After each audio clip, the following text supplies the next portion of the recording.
All right, I'd like to call this meeting to order. Can we have roll call, please, Mr. Karati? Okay, Mr. Raccomando, Present. Ms. Ianello, Present. Mr. Laurentino, Present. Ms. Mahoney, Here. Mr. Quinn, who's not here, Ms. Robinson, Here. Ms. Roloff, Here. Mr. Shearer, Here. Ms. Zottarelli. Here. Can everyone please stand for the Pledge of Allegiance? I pledge allegiance to the flag of the United States of America and to the The United republic States of for which America. it stands, one And to the nation, under God, And indivisible, one nation, with under liberty God, and justice indivisible, for all. with liberty and justice for all. Okay. Adequate notice of this meeting has been sent to all members of the Board of Education and to the Bergen Record in accordance with the provisions of the Open Public Meetings Act, Chapter 231, 1975. At this time, please make sure your audio is turned off during the meeting, and the board will acknowledge and unmute the public if they choose to speak during the public participation. Okay, Mrs. Shanley, you're up with a superintendent's report. Good evening, everyone. Mrs. Mahoney, can you hear me clearly? I can. Okay, good. Great. Okay, so we have a few good things happening tonight. I'd like to welcome you all this evening and thank you for attending. We have, I can't believe it is June 7th and that we have 3 weeks left of school. It's just absolutely amazing. There were days when I thought we would never make it through this year. And now we are just guns blazing to the end of the school year. We have some great things going on this month at our meetings, both tonight and Wednesday. On Wednesday in particular, we are recognizing our Teachers of the Year, and their names are on the agenda, and they will all be acknowledged on Wednesday night, and their principals will have an opportunity to sing their praises. We'll also be recognizing the retirees on Wednesday night. This is the year of thank yous. I can't even possibly thank each and every person who has in some way contributed to the success of this school year. And I do see it as a success. We opened on time. We had some bumps in the road, like everyone did during the pandemic. But the bottom line is that we kept, the teachers kept on teaching and the students kept on learning. And everybody worked harder than they ever anticipated. So it is the year of thank yous. I am really excited about the possibilities that of serving our school community with the ESSER funding. So the first round of ESSER funding was last June. That was ESSER 1. And primarily that money was used to prepare the buildings, purchase filters, scanning, fever scan, temperature scanning equipment, PPE, and everything that we needed to ensure an opening of school, dividers for students, et cetera, things like that. Now that the ESSER 2 funding has rolled around, we have, with the permission of the board, applied for that grant, and we are waiting for feedback on our grant application. But I wanted to share with you some of the many ways that we can use the funding, and that our application includes using the funding. So we're focusing on a few things: learning acceleration in all of the content areas, including the arts, improving school ecosystems, which is just making schools more desirable places to teach and to learn and to work, advancing technology initiatives for our students, addressing mental health and wellness for both students and staff, and supporting high quality professional development. You will see the beginnings of those funds being spent in Wednesday's agenda, because every time we plan to spend money utilizing those funds, it is identified in the agenda item as paid for with ESSER 2 funding. Let's see, I lost my place when I was reading. Okay, so as we move ahead to prepare and apply for the third round of federal funding, We will be collaborating with all of our associations in district and seeking input from the school community. Very likely, a large portion of the third round of funding may wind up going to some facilities projects that have been put off the past 3 or 4 years or more due to some budgetary restrictions. Now, $1.7 million may sound like a ton of money, but when you're working on facilities, it really isn't. Think about the cost of a large parking lot could be $500,000. So it's just, we will be seeking input from you and from teachers and the associations, and of course, trying to make sure that we focus in on the most important tasks first. One of the things that, and I would just like to give you little highlights here. One of the things that we will be doing with the funding when we talk about improving learning ecosystems for our students, one of the things that I recognized in the district is that we don't have many honor societies at the high school. We have National Honor Society, National Junior Honor Society, or Junior National Honor Society, and a Science Honor Society. I see honor societies as actually much more than just honor societies. They are essentially learning, leading, and serving communities. They're opportunities for students to engage in content, rich content in an area that they love. They allow students to have opportunities for leadership because any honor society has an executive board, president, vice president, secretary, treasurer, etc. And they serve. All honor societies have some aspect of service built into their guiding principles. So one of the things that we're hoping to do, that I have included in the budget within ESSER 2, is to create 13 learning, leading, and serving communities for the high school. And so we want to identify the areas where honor societies successfully exist and things that may be valuable to our students based on the things that they take advantage of with us. So some of them may sound very familiar to you, such as Math Honor Society, National English Honor Society, Rho Kappa, which is a social studies honor society. But then there's art, there's Triam Music, International Thespian Society, Journalism Society, the Quill and Scroll, and we do have journalists, aspiring journalists in our school, National Business, Spanish, Latin, Italian. There's also a National Technical Honor Society, which really speaks to our 21st century skills program, and many of our students love those courses, and a National Speech and Debate Honor Society. So I know that something else that we try to do and we talk about really doing is helping students build transcripts and helping them to take advantage or assume leadership roles. So developing these 3 groups will allow us to have teachers supervise the program, but it will also allow us to guide the students into serving the school and the community. And that is coming for September. So if I have any high school teachers who happen to be on the Zoom this evening, those may be things that that appeal to you, and we are excited about presenting them to you as a faculty. Okay, so tonight we have a great presentation this evening for the board, and I hope that we can move forward with a return to some more normal life of school and co-curriculars and extracurriculars. And I know that there are teachers and coaches out there who are anxious to start submitting trips and events for the 2021-2022 school year. And that with our hope to return to normalcy, we hope that those kinds of things begin to appear on the agendas moving forward, and hoping that we will have the board's support in that as we move forward. But tonight is for actually a 2023 trip, but some of these things take a long time to plan. And so we'll have a presentation very soon. I realize too that the governor likes to make announcements in the middle of the day, and he likes to tweet things in the middle of the day about schools without notifying anybody who works in the schools.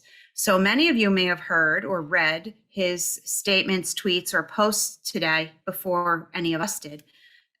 Please understand that schools do not respond to tweets and posts. So in the past 15 months, as maybe you remember, there have been plenty of statements that have been made at press conferences that were walked back. Okay, so usually if something is going to go into effect officially, there is a directive that comes from the state or some county official, be it the NJDOE, the NJ Department of Health, Bergen County Ed offices, Bergen County Department of Health, something like that.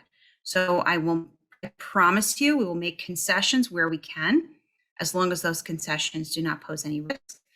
We're very fortunate that we have mostly air-conditioned facilities, and I will follow up on these recent posts and tweets and see what kind of official guidance I can get so that we can move forward with anything that is truly official. Graduation does have official guidance. So there are no masks for ceremonies, whether they are indoor or outdoor. Not for the students and not for the guests. That is official guidance. There are no capacity restrictions set by the state. No 50% capacity, 30% capacity, any of that. We do have our own fire code capacity restrictions, and that, of course, we must follow. So outdoor attendance for any outdoor sunshine event will be unlimited, and any indoor attendance due to a rainout will be 6 tickets. That's what works best with the sizes of our gymnasiums, and at the middle and high school, it would be 3 tickets for the gymnasium and 3 tickets for the auditorium. Okay, and I do have a statement I would like to read about the events that occurred at Washington School. And please bear with me while I read this to you. I would like to address the incident that occurred at Washington School on May 26th. At about 11:25 a.m., a driver experiencing a medical issue drove onto school property through the fence, past the playground area, and subsequently hit a tree and the school building. No one was in the classroom at the time where the car struck. A quick-thinking paraprofessional moved the students in her care to a safe place. No one was hurt. The driver was taken away in an ambulance. The noise from the crash was apparently very loud, and people were incredibly frightened. Our role in an emergency is to ensure the safety of children and the adults within the school and secure the building. We communicate with emergency services and with each other to do so. So within that process is a notification to the parents and to the Board of Ed. Understand that when we are first communicating, the message is a simple one. We are all safe. Maybe some instructions are given. Maybe more information will come later. That is what happened. Parents were emailed that everyone was safe, that we had an emergency at the building, that pickup would be held at the parking lot door, and that afternoon classes would be canceled. At the time the message went out, the water needed to be shut off in the building, and afternoon classes could not proceed without running water. Crisis team, including trained crisis staff and members from other schools, were on the scene. One of the Washington faculty members was assisting the driver with the nurse until emergency vehicles arrived. And in addition, 3 administrators were on the scene, directing traffic even before emergency services were on the site. The primary focus of the following moments was to ensure the well-being of our staff members and all of our students. The youngest learners are best served by being with their teachers in familiar spaces and following their routines. That is what we were doing. 5 employees were then assigned to make parent phone calls to follow up with the parents. Dr. Reisenauer, Tony Violetti, Sonia Otero, Ray Karate, Keith Soroki, and I were all present. I also watched Officer Murphy personally escort each and every student to his or her parent or the parent to the student if they happen to come to the regular pickup door. I watched Ms. Laura, Nurse Janet, Dr. Reisenauer, and other crisis team members chatting with students, checking on students, helping them get ready to pack up and go home. None of the children were in any visible distress. They were all seen by the nurse and were examined by a crisis team member. I waited with Dr. Reisenauer until the remainder of the faculty and staff left. This included a ceremonious release of butterflies because one of the teachers was worried that over the long weekend, the butterflies may perish in the classroom. Dr. Reisenauer and I agreed to shift to virtual instruction for Thursday, the next day, because the water was off and some of the staff remained a bit startled. We agreed that we would have counselors in place in the school on Thursday, May 27th, even though it was a virtual day, and after for anyone who might need it. The families of the children who were on the playground were all called and notified of that. The staff was notified of that. Please understand, it is nearly impossible to contact parents in the middle of an event.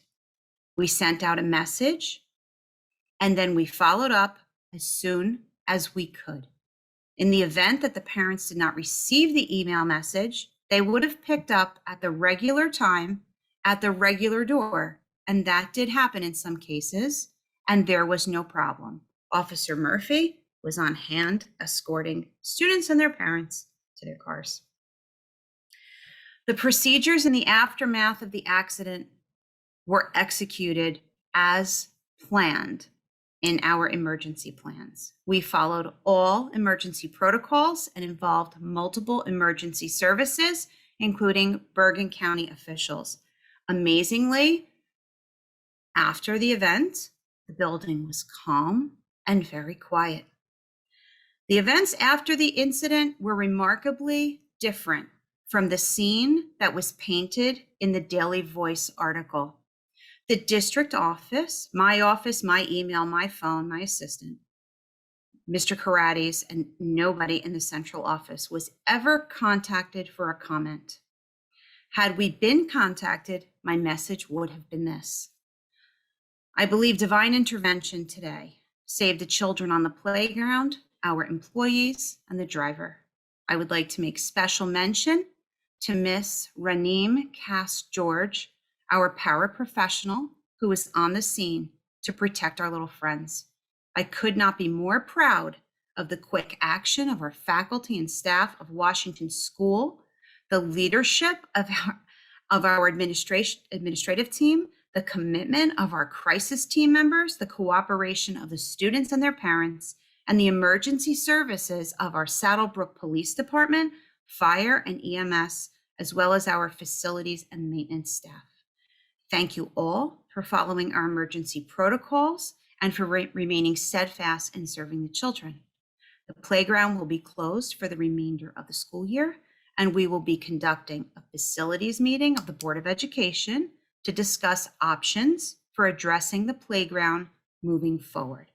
I have already spoken with Mayor White, who supports our safety efforts and will collaborate with us as appropriate for any shared space. Okay, that is the end of my report. So if I could turn it over to Mr. Karate, please. Or to you, Miss Mahoney, I'm sorry. It's okay. Mr. Karate's up next. Go for it. I really have no report this evening, but I just want to echo what Ms. Shanley just said. I mean, I watched I was at the Washington School shortly after the incident, and watching the security cameras, the staff, Ms. Cash George. She acted within seconds and got the kids to safety. A couple other staff members came out and acted very quickly. And just you saw the other residents or people nearby that came quick to the rescue. It's good to hear good things in the news versus all the bad things you hear. But I just want to commend everybody for the great job they did, and it was just very good, very quick. And I might have a few items for Wednesday night, but that's it for this evening. Okay, thank you very much. All right, Ms. Shelley, you want to introduce our presentation? Yes, I would like to introduce, now I just want to make sure, I know Mr. Meisch is here with Mr. Charlie Klein, and they have a representative from the travel company. Can you hear me?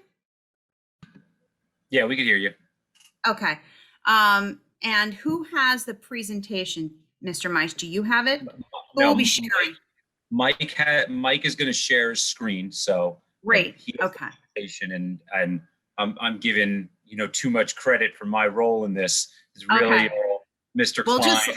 we'll just let you step back. So Mr. Klein has been taking students on international trips for many, many years, I understand.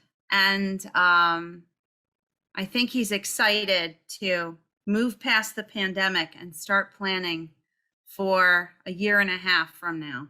2 years, almost 2 years from now. Okay. Mr. Klein, who is the representative with you tonight? It's Dan Caruso. He's on the meeting. I saw his name on the meeting. Yes, I'm here. Great. Thank you. So Charlie, if you want to unmute and take it away. Can everybody hear me now? Yep. Okay. The students at the beginning of the year had expressed in going to Italy. And when I had used Explorica about 18 or 19 years ago with Mr. Roselli's class, he was my student. And we had a great time. And I was very impressed with Explorica's work because everything ran like clockwork. When we got to Rome, in the airport, our tour guide was waiting there with a sign. Every single day in the trip, everything was on time. Everything worked excellently. So I had Mr. Pellegrini had checked into a few other companies, and Explorica was the best price. But also, I feel more comfortable going with Explorica because they did have such a good track record when I used them years ago with Mr. Roselli's. I'm going to, naturally, I'm not going to read everything in the PowerPoint, the handout, because there's a lot of legalese and everything. But just to run over some important points, Mike, maybe if you want to turn to page 3. Okay, if you look at the paragraph over here, every Explorica tour includes flights, bus transportation, accommodations, on-tour transportation, most meals. Now, the meals on this trip, the breakfast and dinner are included. An expert full-time tour director dedicated to your group. They have a network of more than 45 offices around the globe.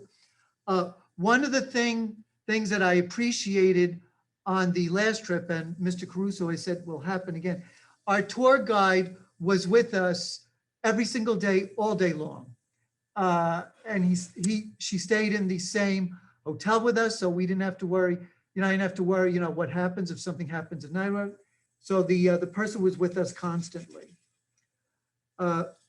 Page 4, Mike. Regarding the hotel, it's like on the second little paragraph there. We were given a very clean and safe hotel. The hotels that we stay in are rated 2 to 3 stars. And they're also close to the central city, where all the sites are. So it's not like we're going to be like an hour and a half or 2 hours outside of Rome and having to travel to see the Colosseum. In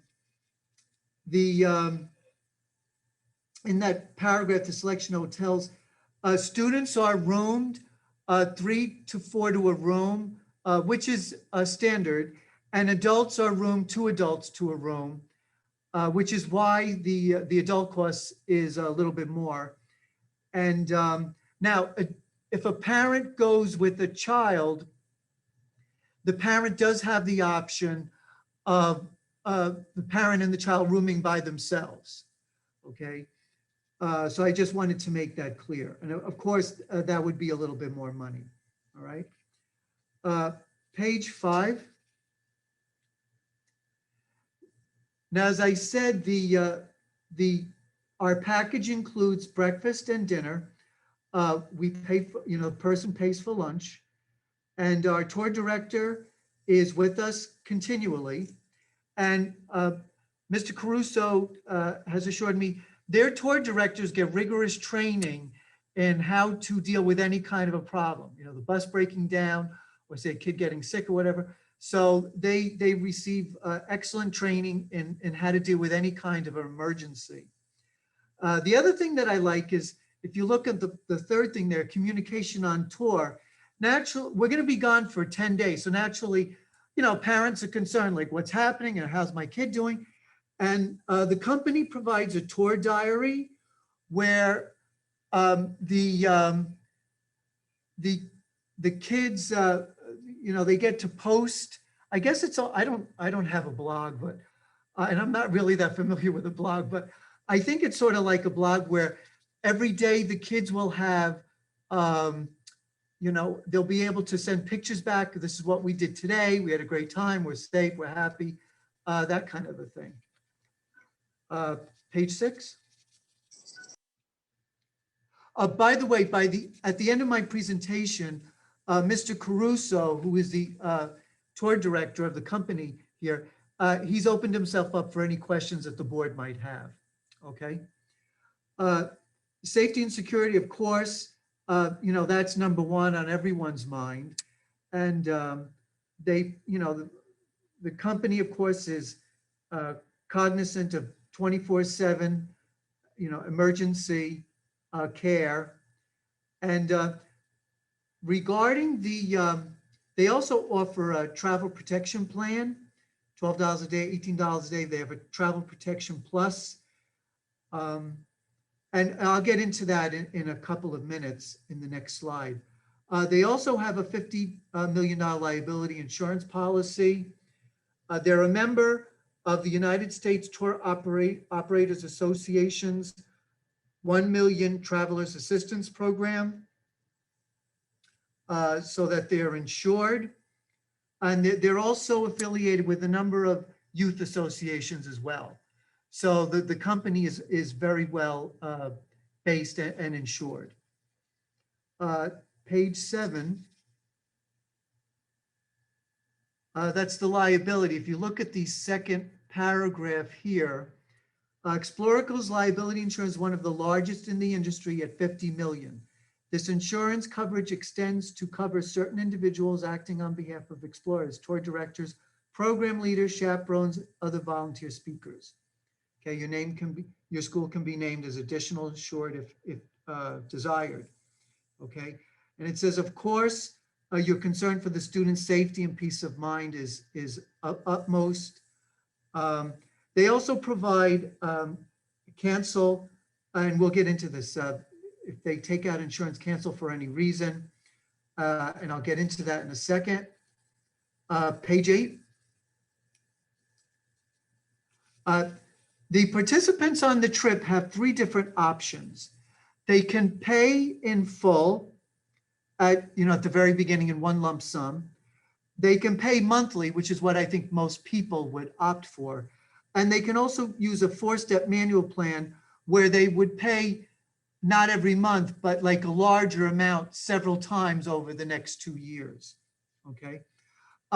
One thing that I do want to say is, when I had first contacted Mr. Caruso, he said, let's make the trip in spring break 2023. And I said, 2023?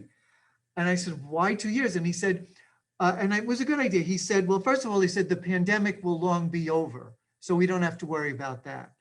But the second thing is it also it makes the trip more affordable for a wider group of parents, because you have 2 years to pay the trip off every month rather than, by a year. So, and he says, schools are doing it. I think it's a good idea. All right.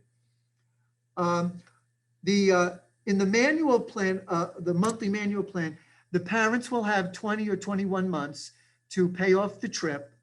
And I did want to just ask the board and please, I would not presume or be, to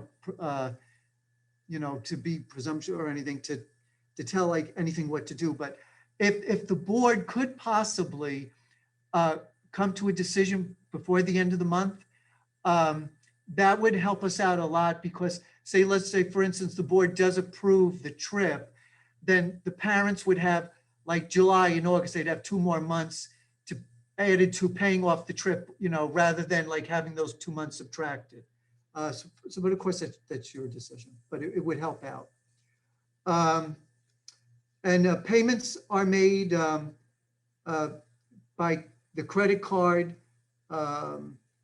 or the checking account payments, and it gives the explanation there. Okay. Again, if people are late or say there's a bounce check, there is a penalty, a fee for that, just as you would in any kind of bank. Okay. Page 9. There are two. The company has a standard protection plan built in, but there's also 2 others. There's which give more coverage. There's the travel protection plan, which covers, for instance, the participant gets sick or there's a death of a family member, your passport or visa gets stolen, the flight cancellation, loss of luggage, personal effects, things like that. And then the travel protection plan plus has the same kind of as the other protections as the other one built in, but also they will reimburse 75% of non-refundable cancellation fees. All right. Provided that the plan is received by Explorica within 14 days of the initial deposit. Okay. And that the person doesn't cancel just 30 days before the trip begins. Okay. Page 10. The insurance policy again talks about,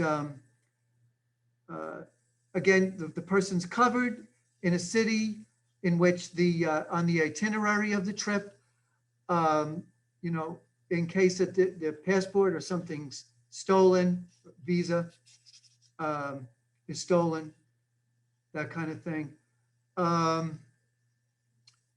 And they will be reimbursed up to the trip cost for the unused portion. The last paragraph here just talks about, they also provide medical, the insurance thing also provides medical emergency, okay? And also dental as well, okay? Page 11. And the insurance policy also covers damage to baggage, luggage, that kind of thing. And the plan exclusion for a pre-existing condition is waived if you purchase the plan within 14 days of your initial deposit. So if you purchase the travel protection, which I think is a good idea, there is all kinds of protections built in to cover people, for the money that they have invested in the trip,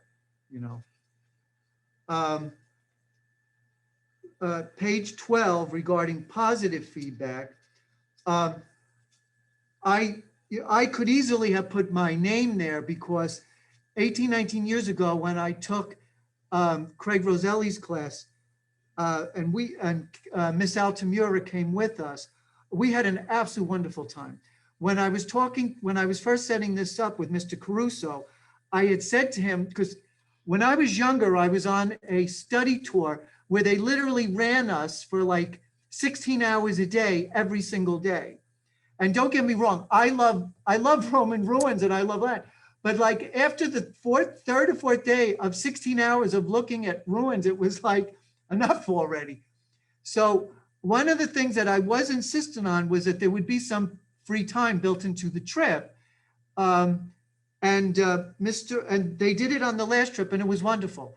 The ladies, typically we went out like in the morning, then we had part of the afternoon free. We would see something like later on in the afternoon. But the ladies and the girls at times, like they went out shopping on shopping sprees and they actually loved it. They were in their glory. A lot of the men and I, we sat in the plazas, like we had coffee, gelato, It was wonderful. We had a great time.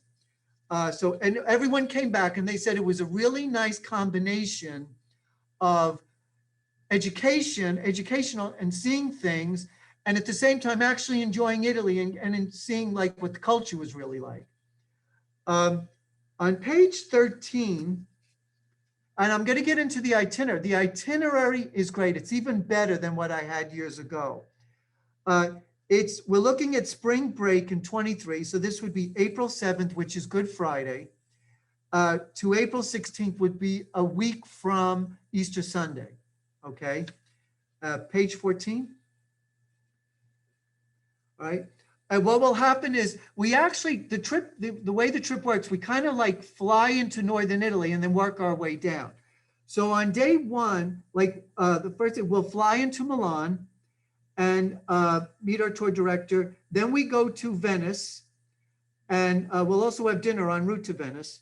When we're in Venice, we'll have guided walking sightseeing tour with Whisper headsets. We'll visit St. Mark's Square, the Basilica, Doge's Palace, gas blowing demonstration.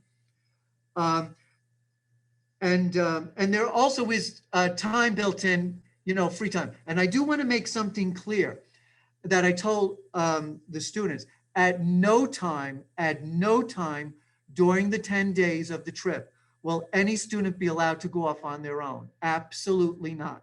They have to be with a parent or they have to be with a chaperone. So I just want to make that clear from the get-go, okay? Then we'll go drive from Venice to Florence, and the tour director will take us around seeing things. With the Whisper headsets are educational as well. The kids will be learning facts and things like that, right? We'll see Romeo and Juliet balcony, the Verona Arena. We'll have a traditional Italian pizza dinner.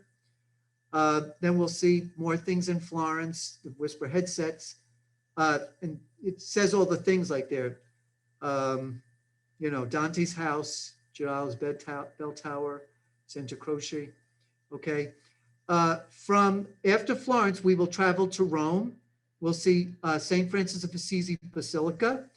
We will travel Rome with a city-like tour. We'll see the Spanish Steps, the Trevi Fountain, the Pantheon, the Piazza Navona, different landmarks in Rome. The Vatican we'll see, the Sistine Chapel, St. Peter's Basilica, the Colosseum, the Piazza Venezia, the Roman Forum. Okay, we'll have an authentic trattoria dinner. Okay.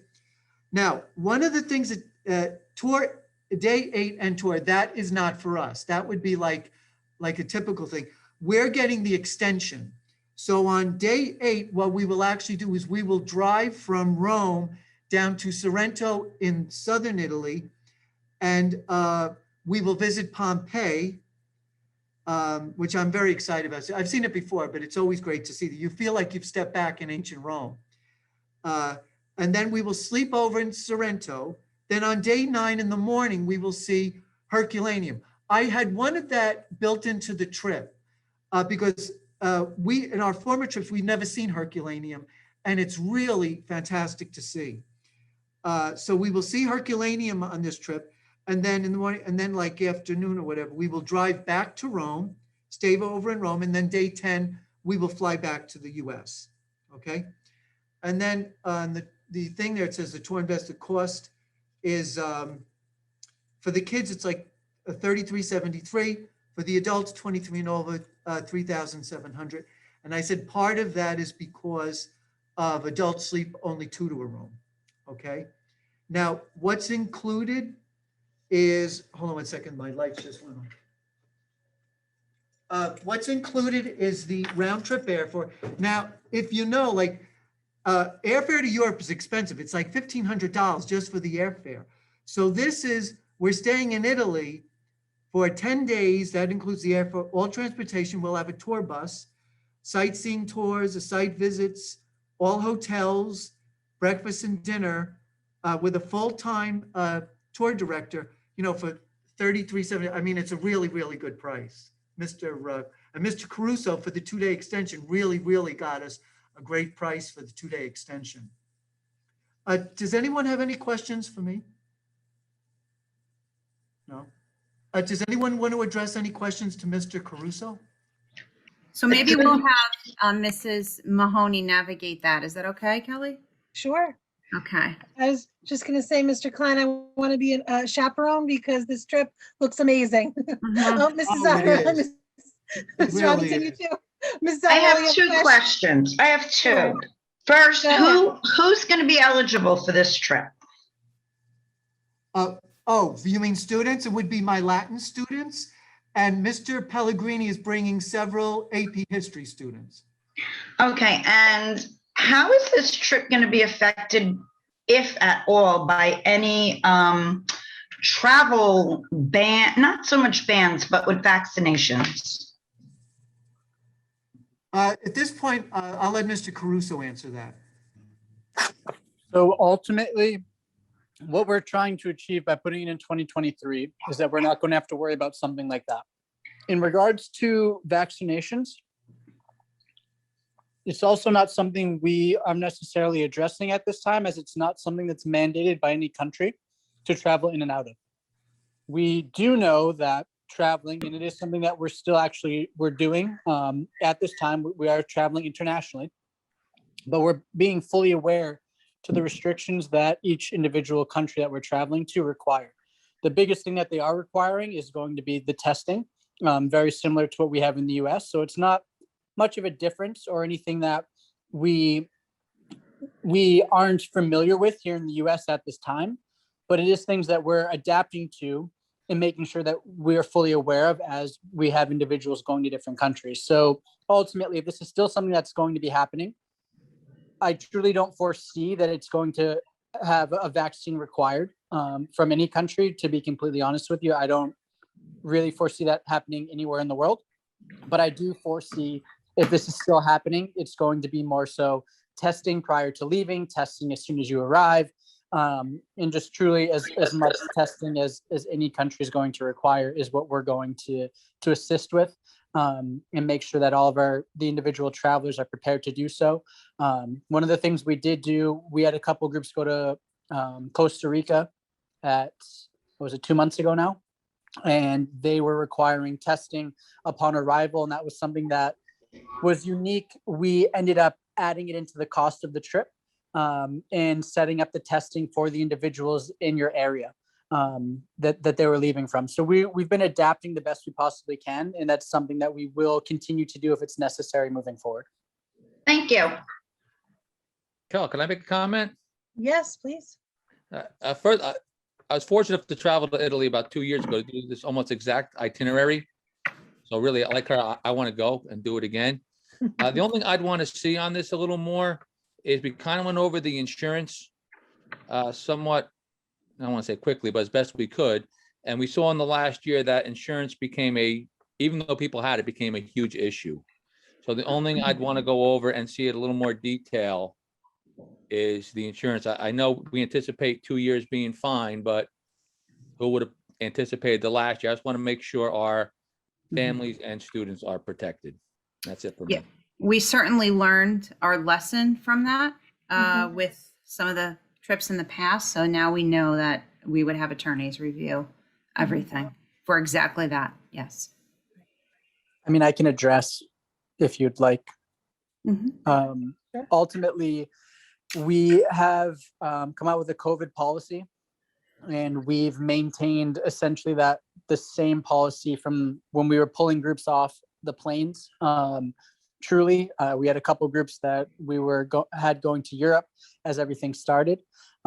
We pulled a handful of them off the plane, but ultimately our policy has been returning the same amount of money from the beginning as we are currently now. We were doing the best we possibly could to all of the individual travelers and made sure that initially we were presenting the best refund policy in the industry and making sure that we are still doing right by the individuals to this day. Essentially what's going to happen is the standard cancellation policy is going to apply as it normally would. As we continue to get closer to departure, if COVID is still going to be affecting the trip, we have a COVID policy that we've rolled out to the trips, as clearly we weren't able to do so. Very similar to what we're doing this summer. We we didn't roll them out 6 months prior to departures. We were very hopeful that COVID would be gone by the summer. But unfortunately, that wasn't the case. So what we are doing with a lot of our summer groups is we offer the possibility of, hey, we have a different option. Costa Rica was something that was on the table. Is this something that interests you? If it's not something that interested the group, we had our COVID policy, which there was still a cancellation fee, but ultimately we didn't want to corner anyone or box any individuals into a cancellation necessarily. So ultimately, our first goal is always to postpone the trip. So ideally, we would work with the school to look at maybe the summer. We didn't have the individuals incur any additional fees to change from the spring to the summer as you normally would have, but ultimately with the pandemic, we allowed flexibility in changing the dates, as I mentioned, from spring to summer or potentially the following year. If postponing wasn't going to be an option, we looked to traveling to a different destination during the same time frame, or potentially once again during the summer. And then if traveling to a different destination also was not of interest, then we needed to move to cancellation. So there would still be the cancellation fee. The individuals were incurring no more than $399 cancellation fee. For any individuals that had without any travel protection plan or our basic travel protection plan, which is the $12 per day plan. The individuals that decided to purchase our Travel Protection Plus plan, which was the $18 per day, the highest insurance that we offer, those individuals had a cancellation fee of $75 plus their cost of insurance. So I believe we mentioned it's a 10-day trip. That's the $180 plus 75. So ultimately from there as well, the final thing is individuals also had another option where if we, for example, let's just say these are seniors, they couldn't travel on a spring trip. For the following year, we move it to spring 2024. We then offered a final option for those individuals to transfer their trip to new travelers.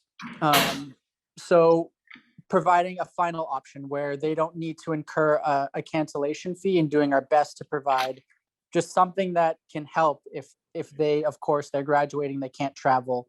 And we try to provide something else. We're also in the works with providing other divisions of our company. We have a study abroad division that I'm actually spearheading at the moment. I'm figuring out ways in which that we can utilize a cancellation fee. So the $399 or whatever the 75 plus the 180 would have been, in a fee that they can use on our study abroad program if they so choose to do so while they're in higher ed, for example. So we're trying to provide as many options if this is going to continue, which ideally it's not going to, but as many options as we possibly can. So cancellation is not something we box any individual into, because of course the investment is also something we try to assist with. We don't just want a cancellation to occur. So just to follow up, the COVID insurance, that's included in the $18, or that's an additional fee?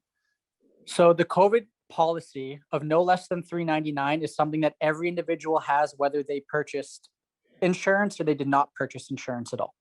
It's just if they have the $18 per day, they're going to get more money back in the COVID policy if they didn't purchase insurance or had the $12 per day. So ultimately, if you did not purchase insurance, you're getting everything less $399. If you purchased the basic, the $12 per day, you're getting everything less $399. And if you purchase the $18 per day, the highest insurance, you're going to get $75 plus whatever the cost of insurance is as your cancellation fee. Okay, thank you. Thank you. Do we have any other? Any other board members have questions? Okay, and I to, have a question. go I have a ahead. question now. Sure. So I just want to, I guess I have to be really careful planning the school calendar to make sure that this is the week we have off in 2023. But no, my question is about the high holy days and whether what really happens on those days I mean, obviously that must be worked into your plans, that the things that you say that you want to see, you can access on these days. Easter Sunday, Easter Monday, I know is a day for Italians. I don't know, is everything closed on those days? How does that work? Some of the things are going to be closed, and we're going to maneuver them accordingly. We're also going to be in communication prior to, in the past, if we're in Rome during, and we're attempting to see the Vatican, then I would talk with Mr. Klein about potentially maneuvering the dates of the trip to accommodate not missing anything on the itinerary. Like if we truly can't, like we have had some trips where they're in Rome for the 2 days, which would potentially be Good Friday, during Easter, whatever it might be, and it's going to be very difficult. So we work with the group to determine, okay, can you leave a couple days early? Do we potentially flip the trip completely?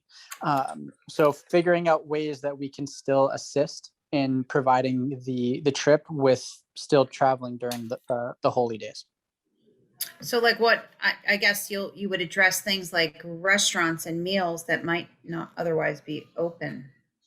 The meals wouldn't be so much the issue as the actual activities would be, but Okay. yes, we would most Just wanted to certainly check. address them. And it would be a conversation that I would have with Mr. Klein, most certainly closer to departure. And we can also maneuver dates. To your point, if your break dates are different, we're also able to change the dates of the trip once we have that knowledge of your school calendar. Okay. Usually our Easter break is usually like the week after Easter. So that's why I had thought about having it from, say, Good Friday to the week after Easter. Yeah, it usually just depends on where Easter falls and how long of a break that is. That's what. Yeah. Okay, I have, so I think, and I just wanted to verify with Mr. Klein. So, we do have students. We've tried this each year. This year we had some difficulty. We have students who have signed up, who are interested in taking Italian. Should we have Italian students at the high school, if we are fortunate enough to find a part-time Italian teacher, and we are actively looking with those students, be eligible for participation?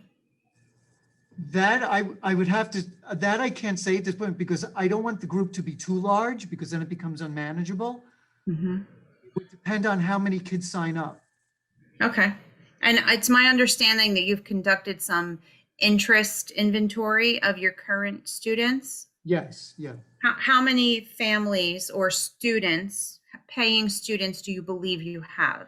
Well, when I asked the kid, I sent out a sort of just like a exploratory letter to parents, and between me and Mr. Pellegrini, we got about 41 people who said they wanted to go.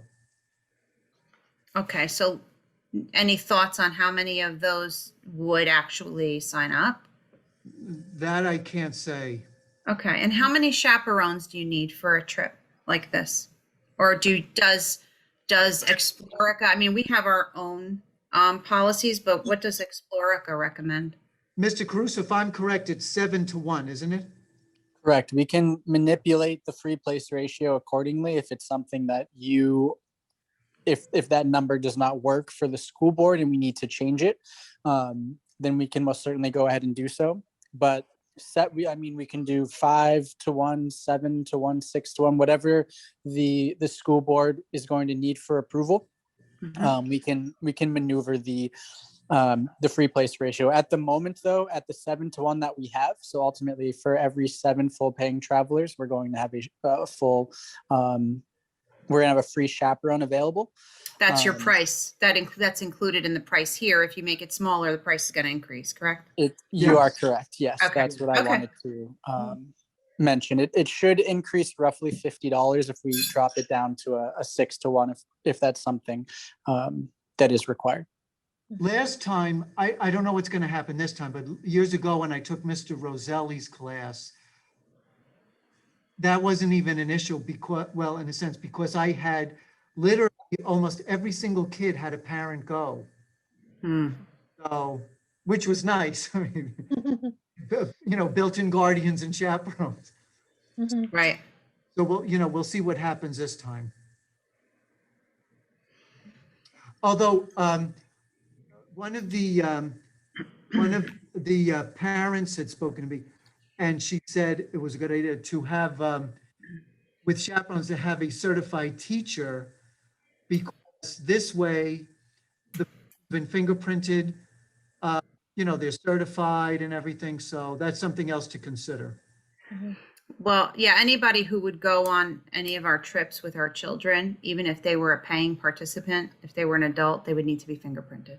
Oh, okay. I'm glad you told me. Okay. Even if they go on, trips with the school and things like that, our chaperones are all fingerprinted. Oh, Yes. okay. Yes. Okay. Mrs. Otterelli?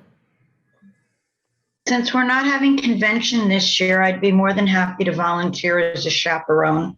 Okay. Mrs. So- Robinson, sorry, there's a No, couple go of ahead, go ahead. questions. Mrs. Robinson, go ahead. No, just real quick, yeah, so would I. But just real quick, Mrs. Shanley, when I went to Italy, I went Good Friday, I did that exact trip. And I was in Rome even for Easter. So everything is still open pretty much when I went. And you just Yeah, couldn't be that- certain places, whatever. You had to get tickets for certain things, but it yeah, was, that was my really didn't- experience as well. I just wanted Great. to say that. Yeah. Okay. And Mr. Shearer, I think you had your hand up before. Did you have a question? Yeah, I guess it's kind of answered if you're bringing that many parents. I was just going to ask. I know I've taken an international trip before, and we paid for hallway security. I don't know if that's something that takes place on this kind of trip. For the international trips, it's not. We don't have the hallway security similar to what we have on our domestic trips, where it's more so middle school. For our domestic trips, we have hall security that would come for roughly twice throughout the night and then provide a written report. But that's not something that we have in the international trips, as ultimately it's more so the trust that we're having with the older students that are going to be going on it. But it is something that I can also provide a written contract to Mr. Klein to have all the students sign the contract. And ultimately what it allows him to do is that if there's a breach in contract, it allows him to send an individual home at the expense of the parents. So it's a rather harsh, I can't think of the word I apologize. Punishment. Repercussions Consequence. for any individuals that were to breach the contract. So we can most certainly go ahead and provide that if it's something the board would also like. Ultimately, very real reality if someone is to break the rules, that they're going home on their own expense. To tell you the truth, on my last trip with Mr. I was nervous at first. The first night we were in a hotel, I stayed up really late and I was looking in the hallway, for that reason, I'm thinking, oh my God, I hope I'm not going to try. And my experience was when the minute the kids got off the plane in Italy, to like a bunch of like cats. It was like they clung to us like, so I didn't have any kind of problem with they didn't even think about leaving the motel by themselves. So that wasn't an issue, thank God. Great. Thank you. Anybody else have questions? I think just as far as approving the trip, I think, Mr. Klein, we would need all the contracts and things to have our attorneys review before we could approve, right, Mr. Jacoby? So Mrs. Shanley, That is so I correct. think So- anything that you have, if we could get copies of the contracts and policies and things like that, that we could forward to the attorney, have them review it, and then we could, Great. talk about approving Right. and like that. So Is it something we could put forth for approval pending attorney review? So that then we don't, No, you can't, no, No. you can't. We have to read the whole contract. We're in litigation right now with different travel agencies based on the pandemic and things like that. So before we I would definitely not agree or recommend that you approve anything until we've done a thorough review of the contract. Okay. Okay. Mr. Caruso, you can take care of that? Yeah, I can give you all the information you're going to need. If you could email it to me, that would be great. Not a problem. Okay. I think Excellent. there's an ancient Chinese proverb that says, he who returns from a journey is not the same person as he was when he left. And I think that there's just really something so profound about one, just international travel, but just journeying outside of your comfort zone and experiencing a full immersion of language and culture. And even if it's something that is a priceless experience, even though in this case there is a specific price attached to it. But I think it makes students just want to journey more. And I think that that's the kind of inquisitive nature we hope to promote. And so I fully support the trip. And I hope once the attorney reviews all of the necessary paperwork, I hope that the board will support it as well. Oh, thank you I very agree much, with you. Mr. Shanley. Thank you. Thank you very much. Thank you, Mr. Klein. Thank you, Mr. Caruso. Thank you, Mr. Maish, if you're still here. All right. Thank you, everybody. Thank you, Charlie. All right. Okay, I think it is time to review the agenda items. So if everybody could look at their agenda for Wednesday. First, we have board action items 131 to 135. Does anyone have any comments or questions on those items? I'll give you a minute to see where we are. All right, seeing none, I'm going to move on to education and curriculum. We have E122 through E133.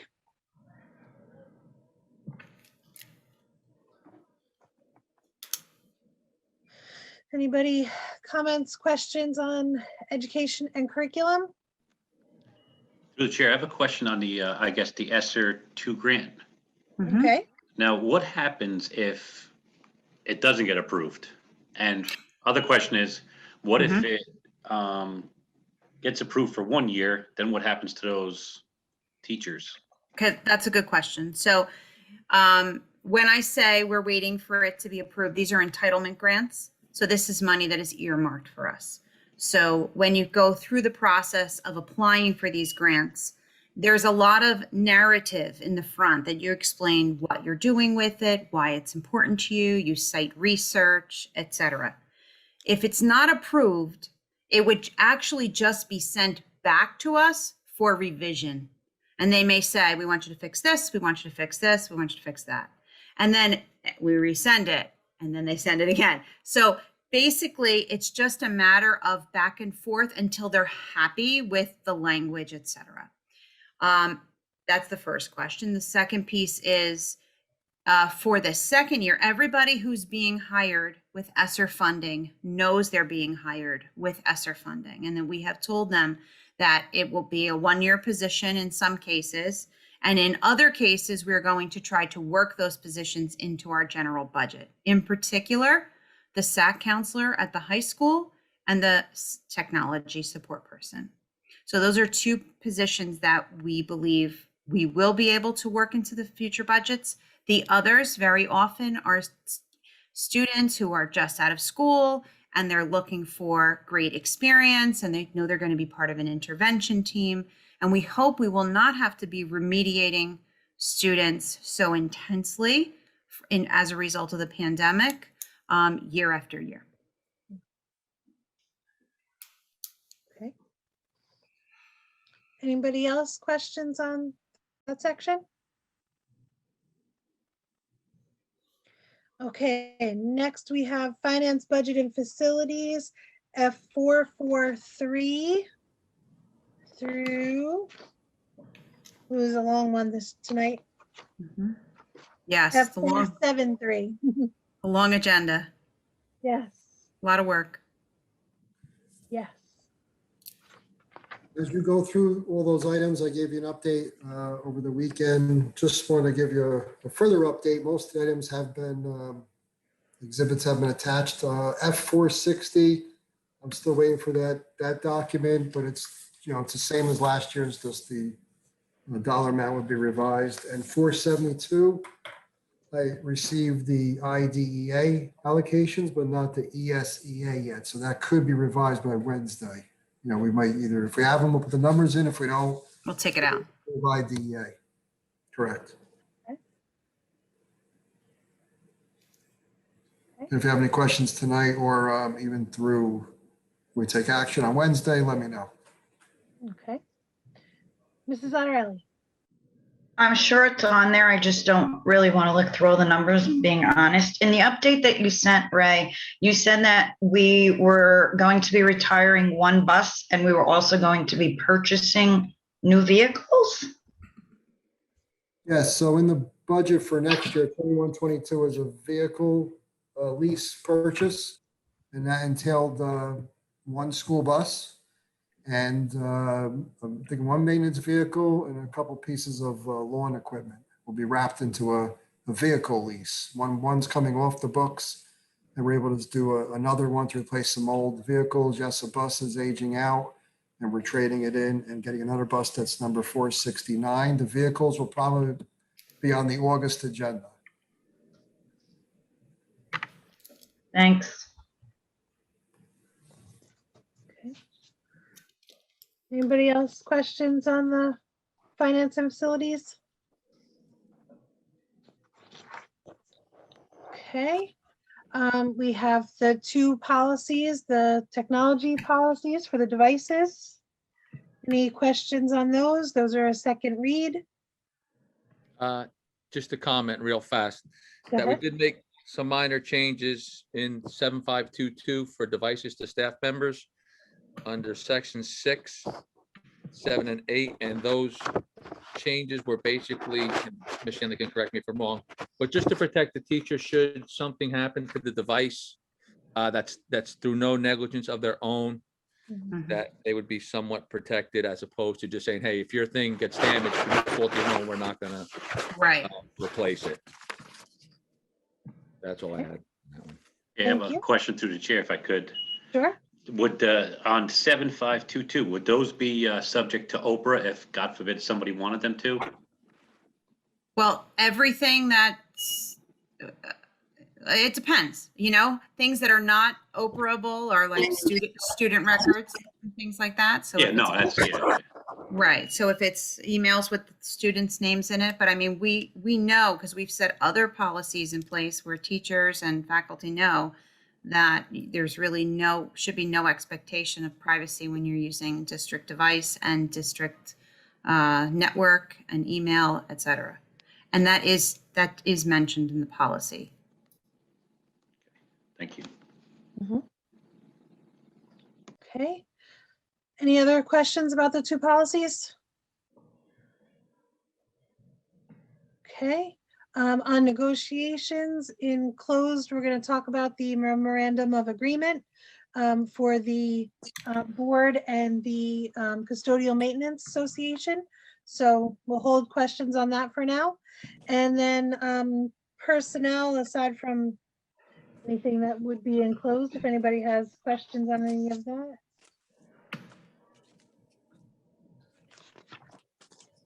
Personnel is 874. There's a lot of hiring through P366. Oh, those are, yeah. Should those be 963? The last ones on the end, I have P363, but I think they should be P963. Yeah. I would think so. Okay. So We'll fix that. Yeah. Little edit. Yeah. We could Okay. fix that. Watch. I don't know if you're on the same version I'm on, but I'm not. I printed it earlier, so. okay. So I'm on the draft, so we'll fix that. There you go. Okay. We just Excellent. fixed it. We just fixed it. Perfect. Sorry. Any questions on any of those items that can be done in public right now?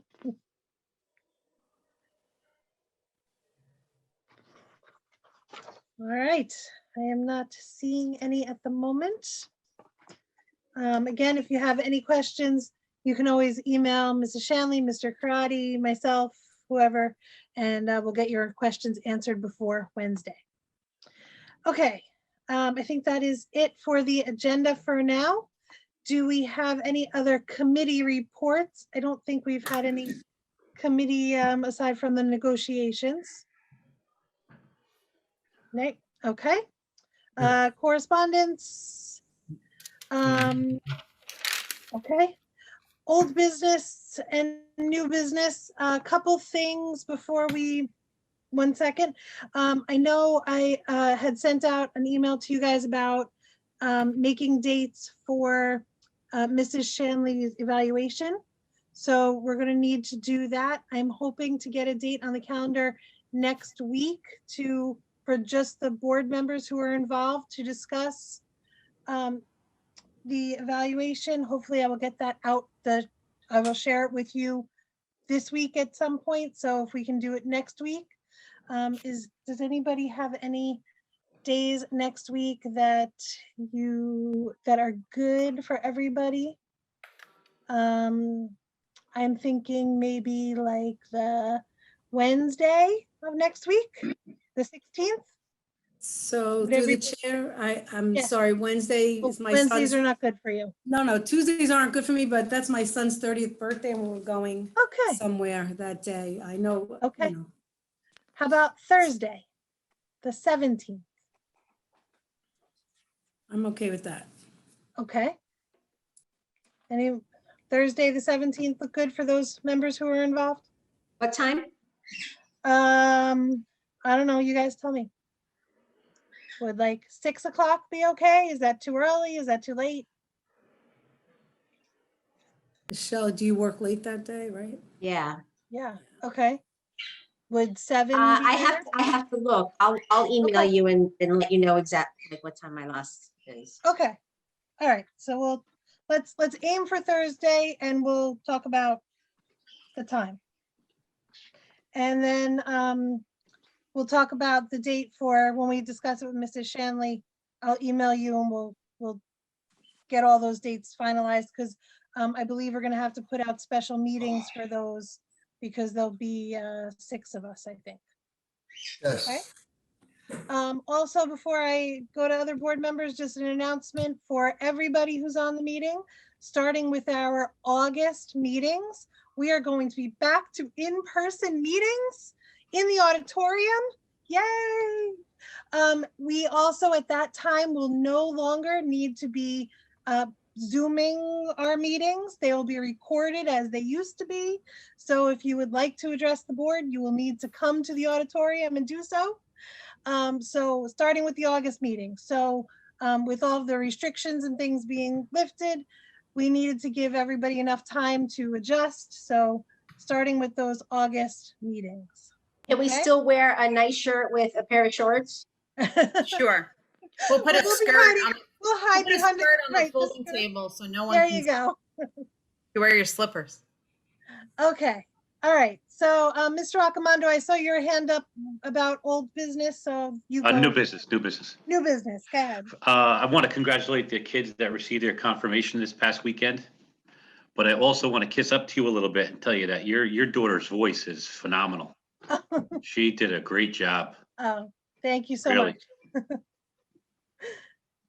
All right, Thank you. sure. Mrs. Robinson. I through the chair. I know we spoke briefly about our August meeting, about the dates, if we could look at that now. And Ray spoke about how we may have to change one of them.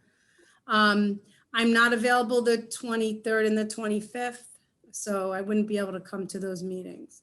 But I know the training might be the week before Ray said. So if you want to, we could talk about Yeah, it. let me just update. I don't know who was on the meeting before we came to the public meeting, but our New Jersey School Board rep, Matt Lee, cannot make the 23rd or 25th for our goal setting meeting. So he has the 16th available and I think the 17th, but the 16th, a week before the Monday meeting, we could, depending if the board could, switch the meeting dates to the 16th and 18th, or we have to go with a 16th goal setting meeting we can meet as early as you guys could make it, and then we could have our regular meetings on the 23rd, 25th, but I don't know if anybody has vacation plans the week of the 16th. I guess we'll start there.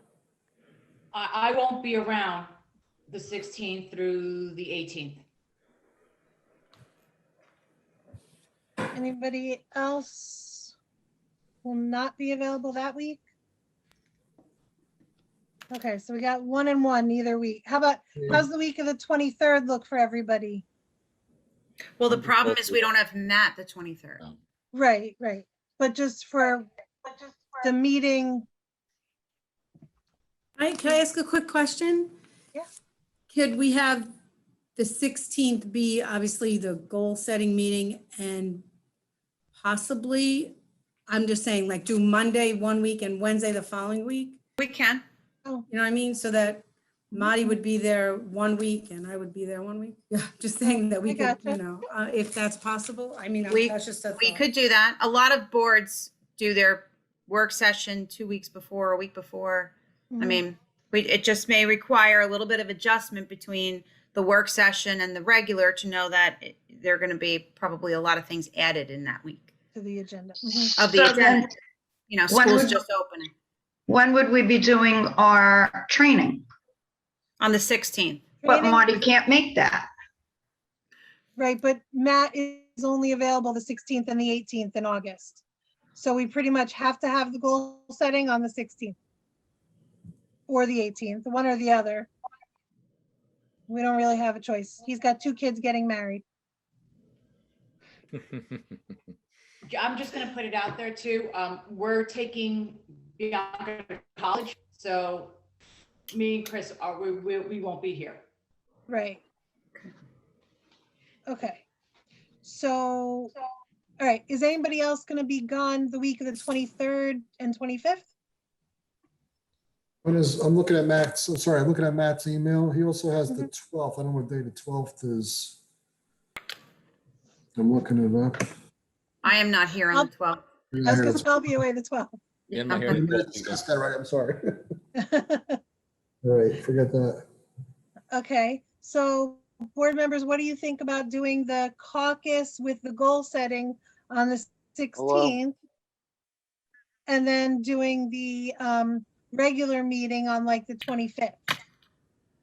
Just having that week in between, that way we don't have 3 meetings, we only have 2. Does that sound good to everybody? I know Marty will miss one, Angela will miss one, but I understand. It's a very busy month for everyone, so if that has to be, that works out the best, I'm okay with that. okay. Does that sound good to everybody? So Ray, is that good? So we'll do August Yeah. 16th, goal setting and caucus. Just on the 16th, if we can possibly move up the time, since we're gonna go through the district and board goals, maybe could we start, I don't know, at 5 at least? I was gonna say, isn't that the one that we usually do like the all day, like, We usually do it like a retreat in the daytime. right, I mean, we could still do it that way. right. Do like a 9 or 10 o'clock till, If the board members are available. right. I won't know if I'm available for a couple of weeks yet. To be early, I can do the evening. Okay. Okay, so how about I'll put out an email and get an idea of everybody's schedule, how early we can start. Sound good? Yeah, we Yeah, could make a just Kelly, change real that way. quick, and if it doesn't work to do both in one night, then do the other meetings the following week, because if we start late, it's gonna be hard to, it'll be Right. too long, you know what I mean? Right, So right. Mhm. just see who's available, if people are available early on the 16th, like, and we have time to do everything. If not, keep it the 23rd and the 25th and just do the one thing on the 16th. I think it's just gonna depend on the time, right? I mean, that's Yeah, that's what time Sounds everyone good. can make it. I'm good anytime that day, so. okay. Excellent. All right, anybody else have any new business? Mrs. Otterelli, go ahead. Under new business, Mrs. Shanley, in your report, you touched very briefly on a tweet that went out. I would like clarification on what the mask ruling is for outdoors, because I was under the impression during gym class outside, these kids could take their masks off. Yes, that was my Well, directive. Then I think the teachers and the administrators need to be told that, because these kids, now, is that providing they can social distance 6 feet, or it doesn't matter? No, outdoors, Yes, no masks. yes. Now, when I sent the last email, it said they, the last governor flash was you still needed to be socially distanced. Now, basically, if you're outside, you don't. Okay. So- Can you please send something and clear that up, because everyone has a different take on it, and these kids are still outside with masks on. They're not being told they're allowed to take them off. It was 94 degrees today. It was painful for me to watch these kids with masks on.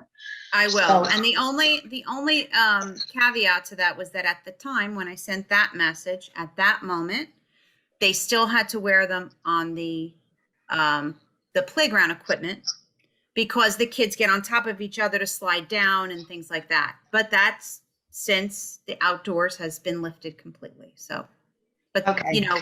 that So- came out Friday.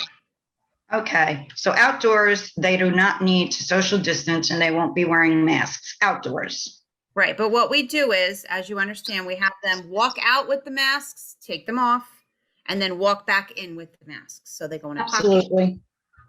Okay, Yep. thank you. You're welcome. Okay, Mrs. Einello, you have something? Yes. Hi, everyone. I just wanted to let everybody know that the middle school, high school PTO meeting was moved to the 14th. It was supposed to be tonight, but due to our board meeting, they kindly moved it. Also, for the middle school parents, an email was sent out for asking for volunteers for field day on Friday. So they're still looking for 3 more helpers. So if a middle school parent, or any parent, I would assume, would like to sign up and help out, they would greatly appreciate it. Also, senior day will be on this Wednesday after the pep rally, and there are signups as well for that. So if any senior parents would like to help out, it would be greatly appreciated. Okay. That concludes my PTO business. I do have one other thing I wanted to say tonight instead of Wednesday night. I just wanted to recognize all of the teachers in our district. I know this has been a very hard year for all of us. And I think the teachers in our district have done an amazing job, and I'm really, really proud of them.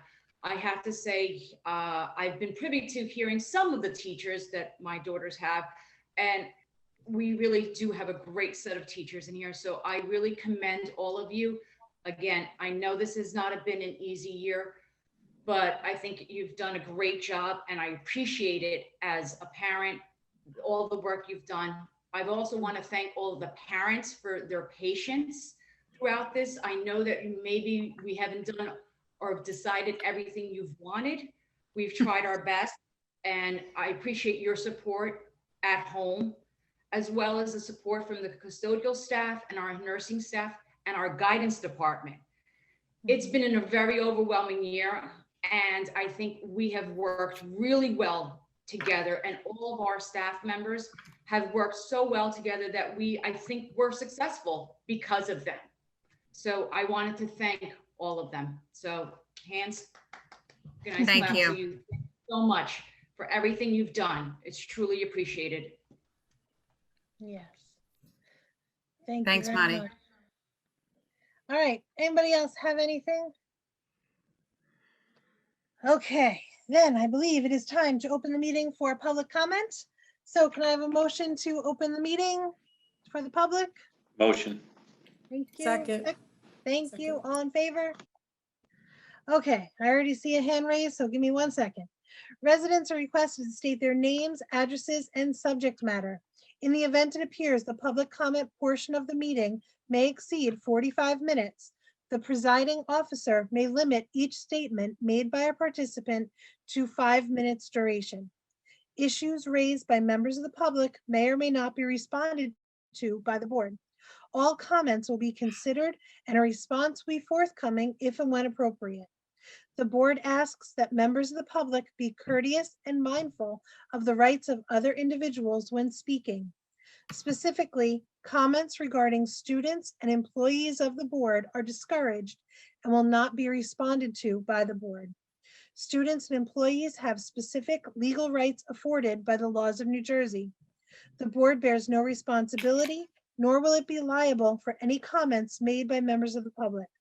Members of the public should consider their comments in light of the legal rights of those affected or identified in their comments, and be aware that they are legally responsible and liable for those comments.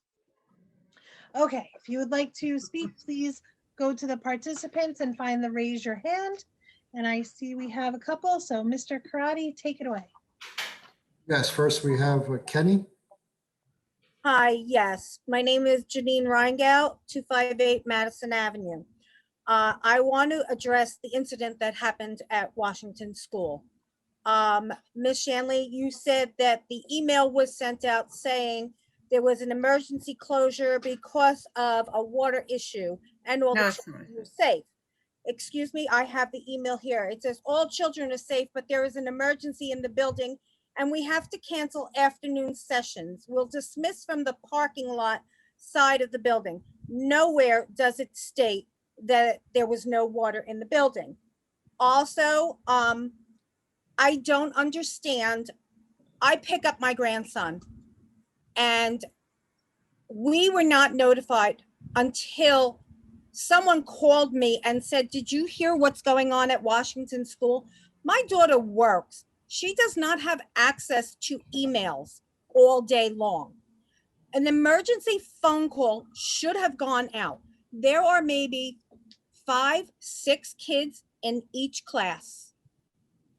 I know for a fact that years ago, when my daughter was in 5th grade and NAP chemicals exploded and Franklin School had to be evacuated, there was an emergency hotline activated. All parents were called, said there was an emergency. The kids were bused to the high school. We were told to pick up there. Why couldn't something like that be initiated? You're talking maybe 20 phone calls. It just, the way I feel the way this was handled was unacceptable. And you also thanked the aides. What about Mrs. Cintron, who was standing there and ran on that playground to make sure none of the kids were hurt? You didn't even bother to thank her. I am so appalled at the way this was handled. It was horrible.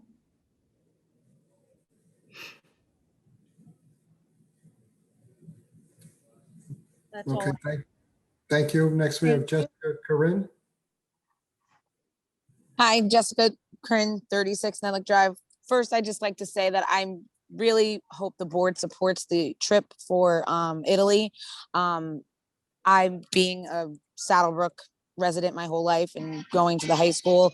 I just want to say that I know several students that went on that trip when Mr. Klein did it, and it was something that was very special. So I do hope the board supports it. Also too, I'm just going back on the mask situation that we were speaking on earlier, with the outside and being in the heat, and now that we don't have to social distance, and saying that there's going to be an email coming out. Is there going to be a guideline? I know that there is something that was just tweeted out and things like that, but when can we as parents expect some type of guideline for September? I know that's asking a lot now that we're June and we're almost, school's almost just ending, but there's a lot of parents I feel like that need to be prepared for September, and that we're really trying to understand what our guidance is going to be and where we need to be at, especially now with mask mandates and on, off, 6 feet, no 6 feet. And just to know if we have a little bit of an idea of when, as a district, we're going to know a little bit more for what's coming up in September. Thank you. Thank you. Thank you. Next, we have Kim.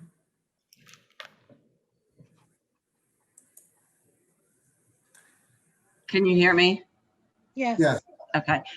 Kim Scanapieko, 792 Saddle River Road. I wanted to also comment on the Washington School situation.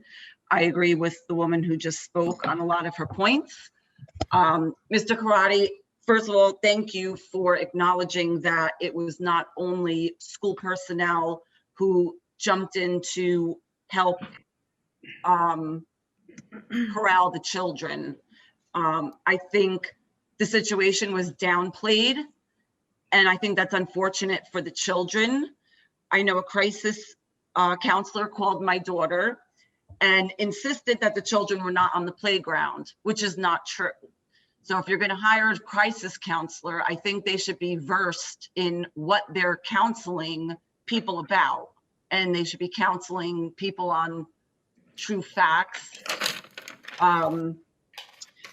Ms. Shanley, you also said that the administrators were on scene before the police. What administrators? How did the administrators get to the scene quicker than the Saddlebrook Police Department? That's a good question. And the other thing I had to say, as far as alerting parents, I don't understand why an email went out. First of all, it was very unclear. Afternoon session would be canceled. What afternoon session? These kids are in school from 9 to 1. This email came out at 11:30 something. If there was no water in the building, that's an immediate pickup. Not, okay, well, when they get there, they get there. These kids were traumatized. Whether you think so or not, they were traumatized. Okay? Downplaying it again is dismissing the emotions that these kids and the fear that these kids are experiencing.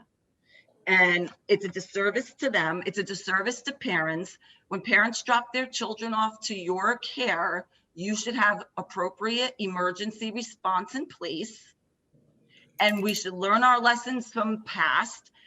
This is not the first time that Washington School has not been appropriate in emergency response. I believe last year, the children were walked to the police station down Market Street because of a gas leak, and parents weren't notified. You don't have that right to take anybody's children and do anything with them.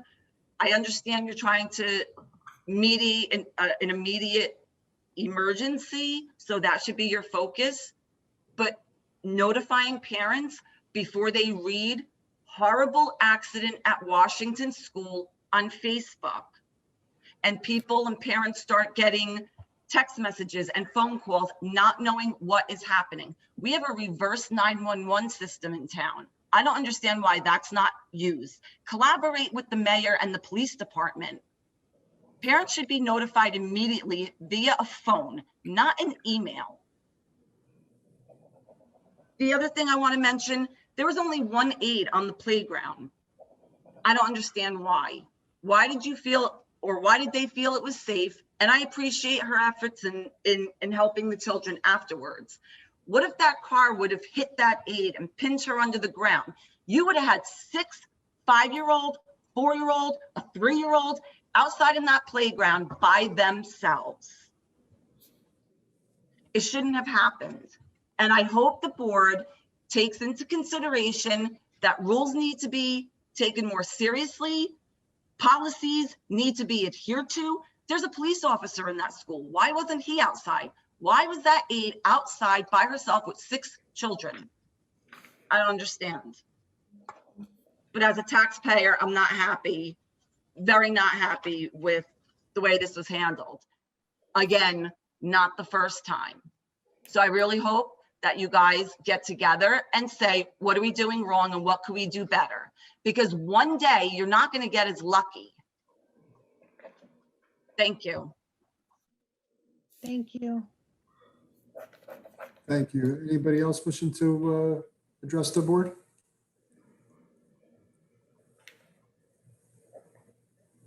I don't see any other hands. Ms. Mahoney? Okay. Can I have a motion to close the meeting for public comment? Motion. Second. Thank you. All in favor? Any opposed? Okay, we are closed. Mrs. Shanley, do you want to address any of those things? Sure. So yes, the water was shut off.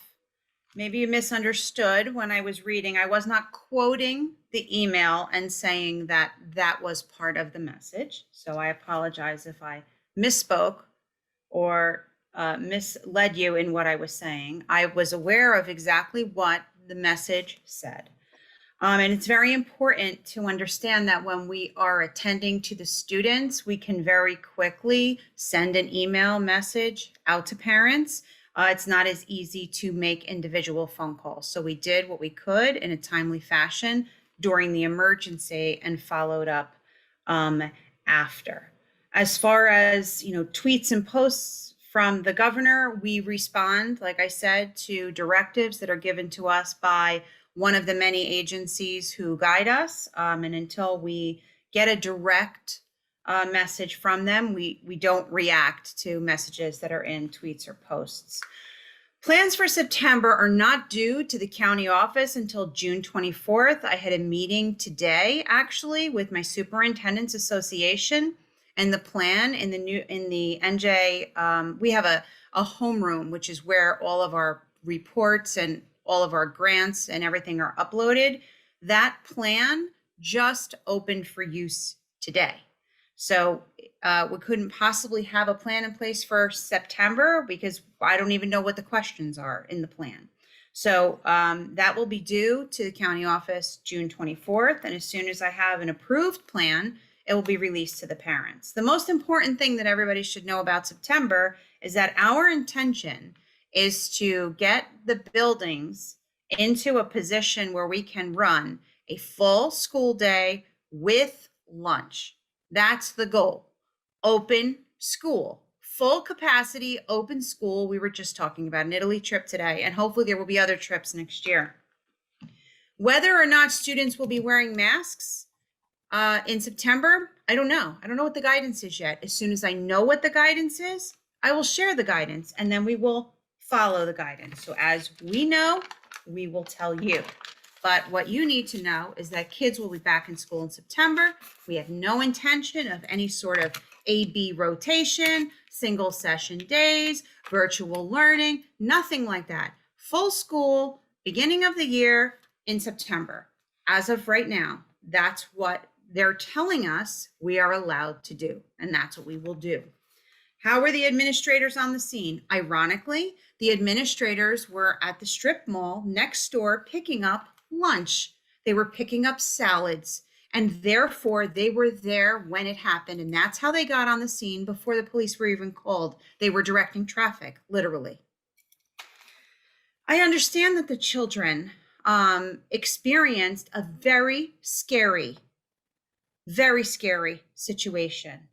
I can't prevent scary, crazy things from happening, like accidents you can't even imagine if you saw it on the video, and how the car spun, returned into a different direction, and kept driving. It was like nothing I've ever seen. So yes, very scary. As far as whether or not the students are traumatized, which is the word somebody used, we had both the nurse and the psychologists and the counselors with the students, including their teacher. And we also had, and we offered to all of the students who were there, we told them that the next day, even though we would be virtual, somebody called home and let them know that we would have counselors at the school, should anybody want to take advantage of that. And we have counselors at the school every single day. So if anybody believes that they have a child who is suffering from this, you need to let us know, because we can provide services for that child. As somebody said something about, we don't have a right to walk children to the police department when there's a gas leak. You are mistaken. That's not only is it our right, it's our responsibility. We do evacuations, we practice evacuations. Sometimes you have to do a relocation drill. I could walk the children to the fire department for a drill. So yes, we do. We are not only allowed to, obligated. That is part of our responsibility, and it is something that we practice. As far as leaving people alone with students, teachers and paraprofessionals who are certified are alone with students all the time.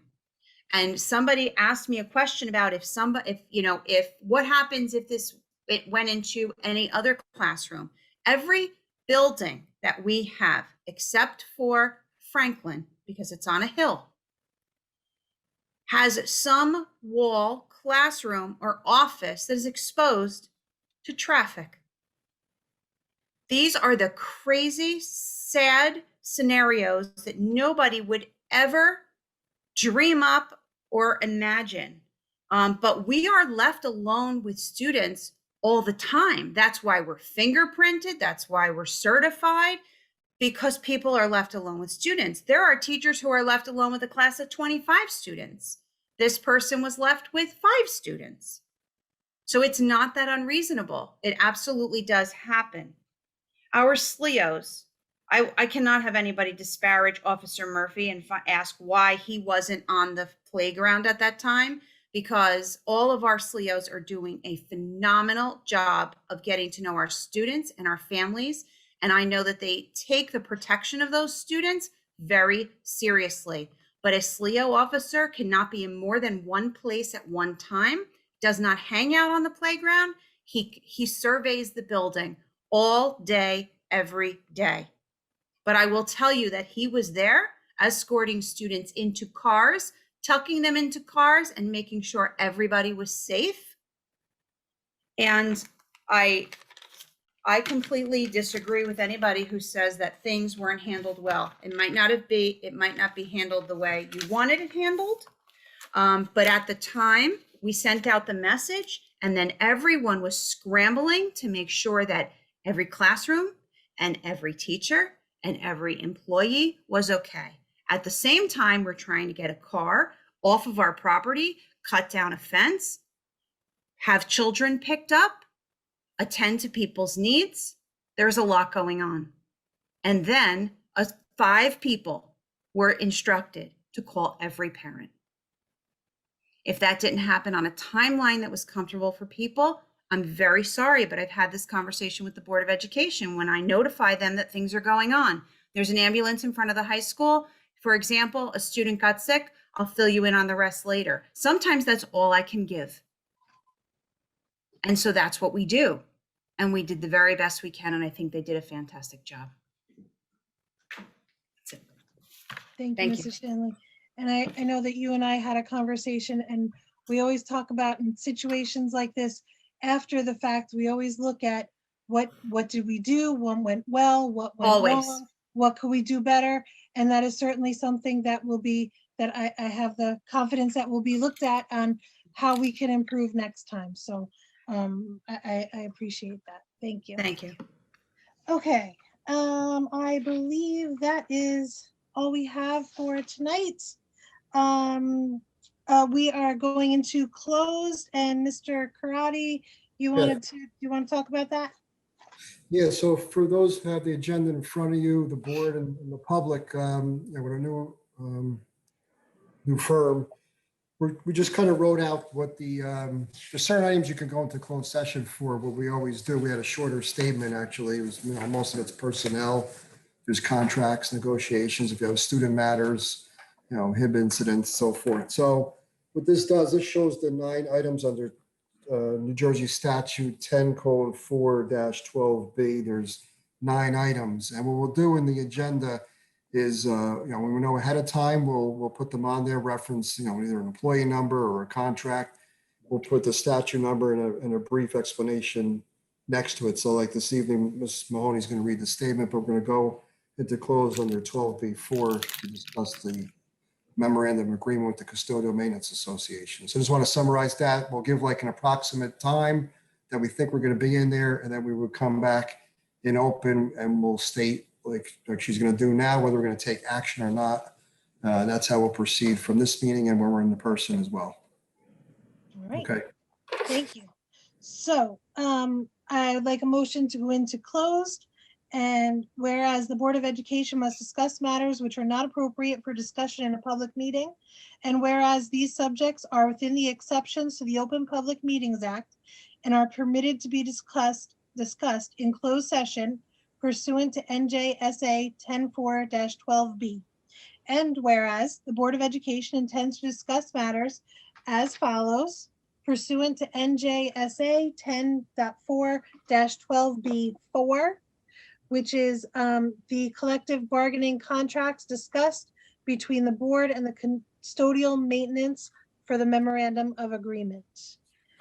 Whereas the length of the closed session is estimated to be 15 to 30 minutes, after which time the public meeting of the board shall reconvene and action will not be taken. So after about 15 to 30 minutes of the discussion, we will come back into open just to adjourn the meeting, but no action will be taken and nothing else will happen. Now, therefore, be it resolved that the Board of Education will recess into closed session for only the aforesaid subjects, and be it further resolved that the Board of Education hereby declares that its discussion of the aforesaid subjects will be made public at a time when the public's interest in disclosure is greater than any privacy or governmental interest being protected from disclosure in accordance with the Open Public Meetings Act. So can I have a motion to go into closed for those reasons? So moved. Thank you. Do I have a second? Mr. Laurentino, thank you. All in favor? Okay, then let's take a 5-minute break and be in closed. It's 8:50, so by like 8:55-ish. Okay. Thank Okay, you so much. thank And you. just so you know, everybody, our next meeting is Wednesday, June 9th at 7 p.m. Thank Okay. you. Thanks, Have a good night. everybody. All right. Can I have a motion to open the meeting in public again, or open the public session? Motion. Second. Okay, thank you. The next meeting is Wednesday at 7. And now I think we just need a motion to adjourn. Motion. Thank you. Second. Thank you. All in favor? Aye. All right, everybody. That's it. Thank you so much. Have a great night.